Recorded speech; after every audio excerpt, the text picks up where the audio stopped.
आज की सुबह आप किसी से मिलने से पहले प्रभु से मिलो।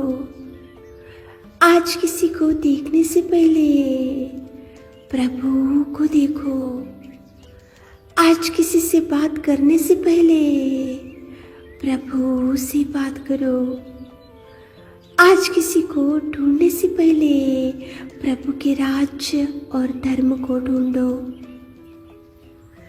आप सभी को जय मसीह की आज के इस नए दिन में आप सभी का स्वागत करते हैं। हम आशा करते हैं कि आप सभी प्रभु की कृपा से अच्छे होंगे। तो चलिए दिन की शुरुआत करने से पहले वचन की ओर ध्यान देंगे।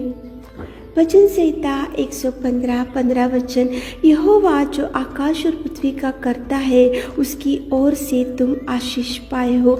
मेरे प्रियो, परमेश्वर पिता जो आकाश और पृथ्वी का करता है उसकी ओर से ही आशीष मिलना चाहिए। वही आशीष देने वाला है, वही उठाने वाला है, वही बचाने वाला है, वही संभालने वाला है, वही आपको उन्नत स्थान देने वाला है और वही आपकी बिगड़ी हुई परिस्थिति को भी सुधारने वाला है। यहोवा आकाश और पृथ्वी का करता है, वो आकाश और पृथ्वी का सृजनहार है। परमेश्वर पिता ने सारे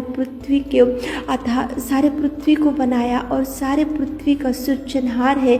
वो सारे मानव को वो एक ही समान प्यार करने वाला और युगान युग एक जैसा रहने वाला आशीष भी उससे ही आपको मिलेगा। मेरे प्रियो, बाइबल में इसहाक था और उस देश में उसने जोता बोया और वो उस साल में वो 100 गुना फल पाया, क्योंकि यहोवा ने उसको आशीष दिया। जोता तो बोया उसने, लेकिन 100 गुना फल उसने क्यों पा लिया? क्योंकि वहाँ पे यहोवा ने उसको आशीष दिया, यहोवा ने उसका साथ दिया। इसहाक के साथ परमेश्वर था, इसहाक के साथ परमेश्वर की कृपा थी, इसहाक के साथ में परमेश्वर की सहायता थी। इसलिए जैसे ही इसहाक ने उस देश में जोता बोया, उसी साल वो 100 गुना फल पाया। उसका एक ही कारण है मेरे प्रियो, परमेश्वर ने आशीष दिया, परमेश्वर ने उसको उन्नत स्थान दिया और परमेश्वर से ही इसहाक को आशीष मिला। मेरे प्रियो, आकाश और पृथ्वी के कर्ता की ओर से ही आपको आशीष मिलना चाहिए। आकाश और पृथ्वी के कर्ता की ओर से ही आप ब्लेस होना चाहिए। आकाश और पृथ्वी के कर्ता से ही आपको मदद मिलना चाहिए। यहाँ पे उस देश में उसने जोता तो बोया था, लेकिन 100 गुना फल क्यों पाया? क्योंकि यहोवा ने उसको आशीषित किया, यहोवा ने उसको प्रतिफल दिया, यहोवा ने उसको 100 गुना फल देने के लिए प्रभु ने उसको आशीषित किया। मेरे प्रियो, बाइबल में यापेस था, वो भी परमेश्वर के चरणों को पकड़कर उसने एक दिन निवेदन किया कि प्रभु मुझे आशीष दो, मुझे आशीष दो, मुझे आशीष दो। तो प्रभु ने यापेस की प्रार्थना को सुना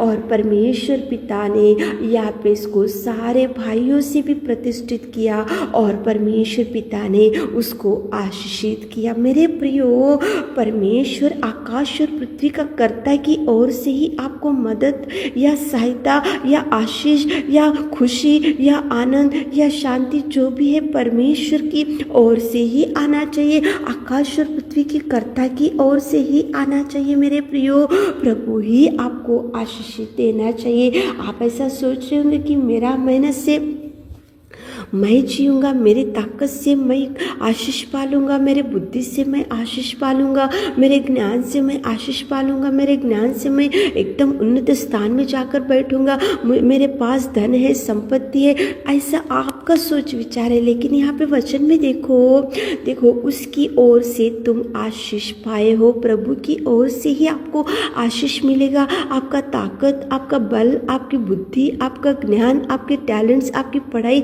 कभी वो काम नहीं करता, लेकिन यहोवा की ओर से ही आशीष मिलने से आकाश और पृथ्वी की कर्ता की ओर से आपको आशीष आना चाहिए। मेरे प्रियो, देखो याकूब और इसहाक था बाइबल में, लेकिन याकूब ने जैसे ही उसके भाई के आशीषों को ले लिया, धोखा दिया, उसके पिता को, उसके भाई को धोखा दिया, आशीषों को तो ले लिया, लेकिन देखो याकूब के मन में कोई खुशी नहीं थी। याकूब कभी शांति से नहीं था, याकूब कभी भी आनंदित नहीं था, याकूब गाँव छोड़ दिया, घर छोड़ दिया, देखो उसके घर वालों को छोड़ दिया, वो पूरा गाँव घूमते गया, उधर घूमते गया, भटकने लगा। उसकी कोई भी उसको याकूब को खुशी नहीं थी, क्योंकि वो धोखा देकर एसाव के आशीषों को ले लिया था। वो प्रभु से नहीं आया था, याकूब को प्रभु ने नहीं दिया था उसको, लेकिन याकूब ने उसके पिता को धोखा देकर आशीष ले लिया।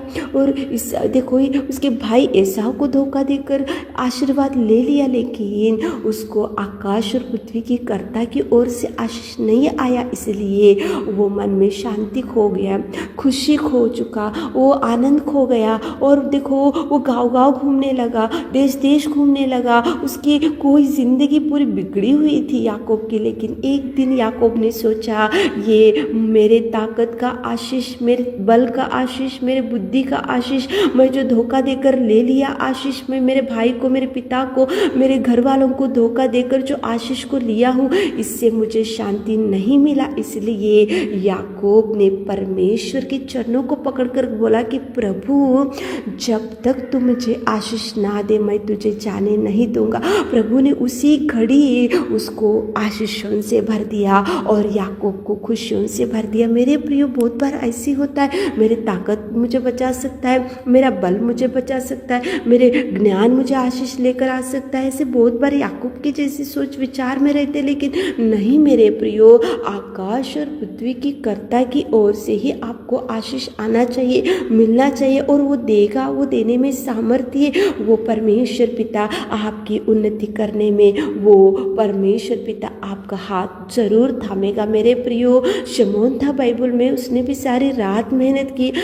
वो देखो मछलियाँ पकड़ते गया, लेकिन निराशा था, दुख था, एक भी मछली उसके जाल में नहीं गिरी थी। वो भयंकर परेशानी में बैठा हुआ था, लेकिन परमेश्वर ने उसको बोला, मैं कहता हूँ जाल को दोबारा डाल। तो परमेश्वर पिता ने जैसे उसको बोला, तो उसी घड़ी वो जाल को डाला और आशीषों से शमौन को प्रभु ने भर दिया। मेरे प्रियो, परमेश्वर से ही आशीष आना चाहिए। 100 गुना प्रतिफल, 100 गुना फल क्यों इसहाक ने पाया? क्योंकि इसहाक को यहोवा ने आशीष दिया। इसहाक के साथ यहोवा था, इसलिए उसको आशीष मिला। याकूब सारी रात आशीष के लिए प्रभु से मांगा, परमेश्वर ने उसको आशीष दिया। शमौन था, सारी रात मेहनत किया, लेकिन परमेश्वर ने जैसे ही बोला वैसे किया, इसलिए उसकी नाव भर गई और उसकी जाल भर गई। यापेस था बाइबल में, वो भी प्रभु को पुकारा, वो भी उसने बोला कि प्रभु मुझे आशीष दे। तो यापेस सारे भाइयों से भी प्रतिष्ठित हो गया और आशीष मिला। मेरे प्रियो, सुबह उठे होंगे, इस वचन को सुन रहे होंगे, तो आशीष प्रभु से ही मिलेगा, आशीष प्रभु ही देगा। प्रार्थना करते हुए दिन की शुरुआत करो, प्रभु को बोलो कि प्रभु आकाश और पृथ्वी की कर्ता आप है, आप हमको आशीष दीजिए तो प्रभु देगा, आप हमको भर दीजिए तो प्रभु भर देगा। प्रभु को बोलो कि प्रभु आशीष आपसे ही आना चाहिए, तो प्रभु जरूर आपको ब्लेस करेगा। आमीन। हे मेरे खुदावंद प्रेमी परमेश्वर पिता, सुबह के समय में कितना सुंदर आपने बात किया। आशीष आपसे ही मिलना चाहिए। हमारे प्रिय भाई बहनों को आशीष से भर दीजिए, बरकत से भर दीजिए, आगे खुशियों से भर दीजिए मेरे खुदा। आज दिन भर के सारे आशीषों से हमारे प्रिय भाई बहनों को भर दीजिए। छोटी सी प्रार्थना आपके मीठे और मधुर नाम से मांगते खुदा, आमीन।